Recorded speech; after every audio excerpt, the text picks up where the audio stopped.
Hello everyone, good morning and welcome back to my channel. আশা করি তোমরা সকলেই খুব খুব খুব ভালো আছো, সুস্থ আছো। আমিও ভীষণ ভালো আছি। চলে এলাম আরও একটা নতুন ব্লগ নিয়ে। আশা করি আজকের ব্লগটা লাস্ট অব্দি সাথে থাকলে তোমাদের অনেক ভালো লাগবে। তো আজকে ছিল আমাদের মর্নিং ডিউটি, তার জন্য সকাল সকাল ঠিক টাইমে রেডি হয়ে চলে যাই হসপিটালে। আর আমরা না এখানটায় বসেছিলাম, জায়গাটা এত সুন্দর আর নিরিবিলি না, ভীষণ ভালো লাগছিল। আর আমি না সেই মুহূর্তেই চোখ পড়লো এই অ্যাম্বুলেন্সটার, একেবারে অ্যাক্সিডেন্ট করে কী বাজে না অবস্থা হয়ে গেছে। আর প্রত্যেকটা শিশু হসপিটালে সবচেয়ে অ্যাট্রাকটিভ জিনিস হচ্ছে এই চুটকেরা। এক একটা পেশেন্ট তো না একেবারে রসগোল্লা, এত কিউট আমার লাগে, মানে কি বলবো। যাই হোক, এবার অনেক কথা হলো, চলো যাই এবার ওয়ার্ডে। তো চলে এসেছি ওয়ার্ডে।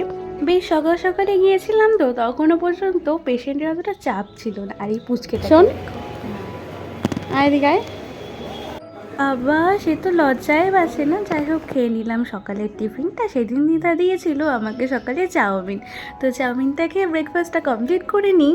তারপরে এই পুচকুটা এসেছিল, ও মানে এত সুন্দর। আর আমার সবচেয়ে বেশি ভালো লেগেছিলো ওর অ্যাটিটিউডটা, ওর মুখের এক্সপ্রেশনগুলো জাস্ট তোমরা লক্ষ্য করো, এত মানে সুন্দর লাগছিল। মানে আমি বুঝতে পারছিলাম ওর ফেসিয়াল এক্সপ্রেশন দেখে ওর অতটা ভালো লাগছিল না। তখন চলছিল ভ্যাকসিনেশন পিরিয়ড। এইচপিভি ভ্যাকসিন দেওয়া হচ্ছিল সমস্ত বাচ্চা কাচ্চাদের, যেটা ফিমেলদের সার্ভাইকাল ক্যান্সার প্রিভেন্ট করে। দেখতে দেখতে আমার ডিউটি কমপ্লিট হয়ে যায়, এবার চলে যায় নিচে। আজকের মতন ডিউটি নিয়ে ছুটি। আর দেখো আমার 6 ঘন্টার ডিউটি করে আমার কি অবস্থা, একই যা গরম পড়েছে, বাবারে বাবা, ভীষণ কষ্ট হয়ে যায় গো, কি আর বলি। যাই হোক, ডিউটি শেষ হয়ে গেছে। আর আমার ফেসিয়াল এক্সপ্রেশন দেখে বুঝতেই পারছো আমার কতটা গরম লাগছে আর বিরক্ত লাগছে।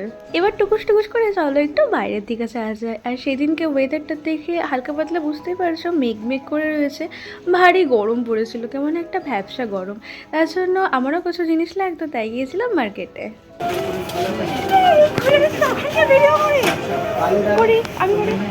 কেউ না করো, আমি করি। 14 ঘন্টা ডিউটি করে আসে আর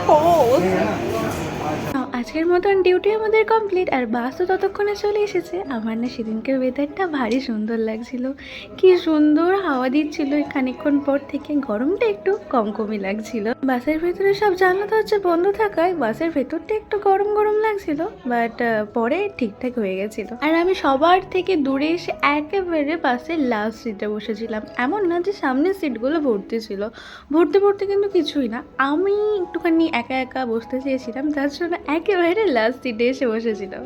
আমার জানি না কেন এরকম ওয়েদারে ভীষণ ইচ্ছা করে গঙ্গার পাড়ে গিয়ে এক কাপ চা খেয়ে আসি, কিন্তু এখানে তো বদ্ধ চুন, কী করে আর যাবো বলো।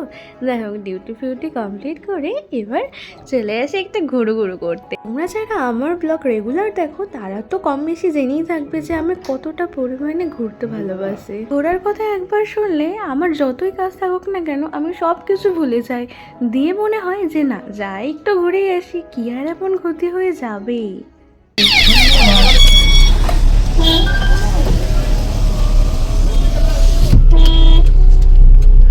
এমনি তো এদিক ওদিক সেদিক মন্দির দিয়ে প্রায়শই ঘোরাই হয়, বাট আমার একটু ইচ্ছা করছিল মেলায় যাওয়া। ঠিক সেই সময়ে চলছিল আরামঘাটের যুগল কিশোর, মেবি আমি নামটা ভুল বলিনি, আই থিঙ্ক যুগল কিশোরই হবে, চলছিল সেই মেলাটা। আর যতদূর সম্ভব এই মেলাটা 1 মাস পর্যন্ত থাকে।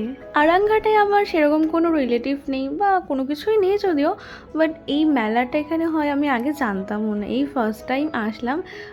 যতদূর বাইরে থেকে দেখলাম বেশ ভালোই লাগলো। আর আমার তো বসে থাকতে থাকতে এত কোমর ব্যথা হয়ে গেছিলো, আমি তো পা দুটো তুলে ওপরে ভালো করে জুত করে বসে পড়েছিলাম। কি আর করবো বলো, এখানে এত লম্বা লাইন। তারপর ভেতরে এসে দেখলাম ভগবানের নাম কীর্তন হচ্ছে, তোমরা একটু শোনো।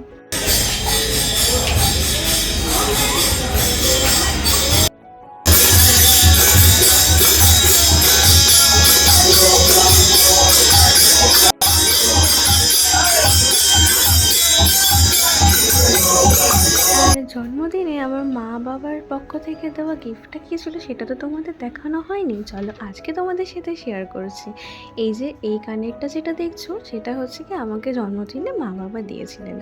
আর সেই দিনকেই আমি সেলিব্রেট করেছিলাম মা আর বাবার অ্যানিভার্সারি। যদিও এটা অনেক দিন আগেই চলে গেছে, আগে বলতে ওই 1 মাস মতন হলো। সেই সময় অসুস্থ থাকার কারণে সেলিব্রেশন তো হয়নি, তাই সেটা এখন করলাম। Happy anniversary. পাইনি উল্টে যাচ্ছে।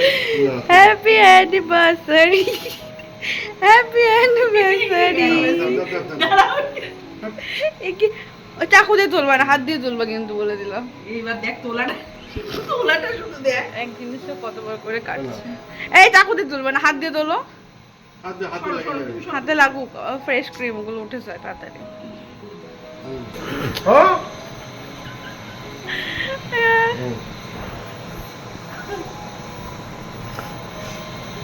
বাবুকে দাও।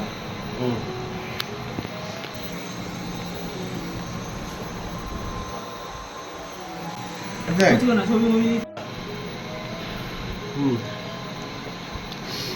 ওর ইচ্ছা নেই, ইচ্ছে দিতে পারছে। দেখ কারোর অবস্থা। বলবে গায়ে বলবে।